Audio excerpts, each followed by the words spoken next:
নমস্কার বন্ধুরা, আমার চ্যানেলে তোমাদের সবাইকে ওয়েলকাম। আজকে একটা রান্নার রেসিপি তোমাদের সাথে শেয়ার করব। চলো দেখে নেওয়া যাক। আজকে আমি চিকেন কষা রান্না করব। তার জন্য চিকেনটাকে আমি আদা, রসুন আর কাঁচা লঙ্কা দিয়ে ম্যারিনেট করে রেখে দিয়েছি। আধ ঘন্টা হয়ে গেল। আর এদিকে পেঁয়াজ, টমেটো, আলু কেটে নিয়েছি। চলো এবার রান্নাটা শুরু করি। এই যে প্রথমে আমি আলুটাকে ভেজে নিচ্ছি। এই যে আলুটা ভাজা হয়ে গেছে। এবারে কড়াইয়ে তেল গরম হয়ে গেছে। এবারে তেজপাতাগুলো দিয়ে দেবো আর গোটা গরম মশলা দেবো।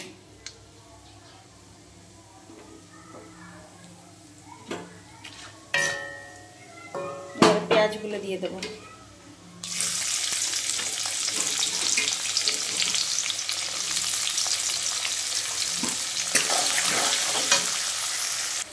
পেঁয়াজ ভাজা হয়ে গেছে। এবার ম্যারিনেট করে রাখা মাংসটা দিয়ে দেবো। যে চিকেনটা দিয়ে দিয়েছি, এবার একটু কষাবো ভালো করে। এবার টমেটো পেস্টটা দিয়ে দিলাম। টমেটো পেস্টটা দিয়ে কষিয়ে নেওয়ার পর একটু ধনে গুঁড়ো আর গোলমরিচের গুঁড়ো দিয়ে দিয়েছি।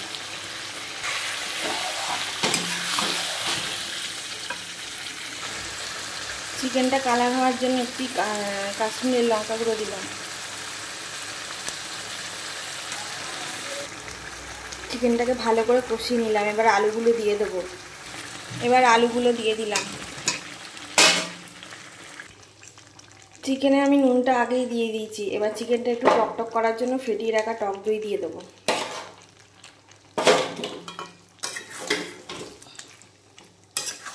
টক দই দিয়ে একটু কষিয়ে নেবো। আবার দেখো চিকেনটা কষানো হয়ে গেছে। এবার সামান্য পরিমাণে একটু জল দিয়ে দেবো গ্রেভিটা বাড়ানোর জন্য। এই যে চিকেনে সামান্য জল দিয়ে দিলাম।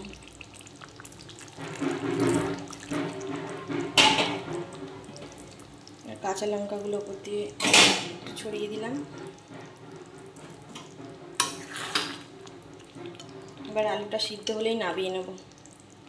চিকেনটা কুকড হয়ে গেছে। এবার গরম মশলা দিয়ে নামিয়ে নেব।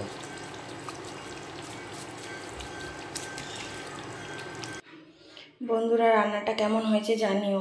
আর আমার চ্যানেলটা যদি ভালো লাগে তাহলে একটু সাবস্ক্রাইব করে দিও, লাইক, কমেন্ট, শেয়ার করে দিও। ভালো থাকবে তোমরা। ভিডিওটা এখানেই শেষ করলাম।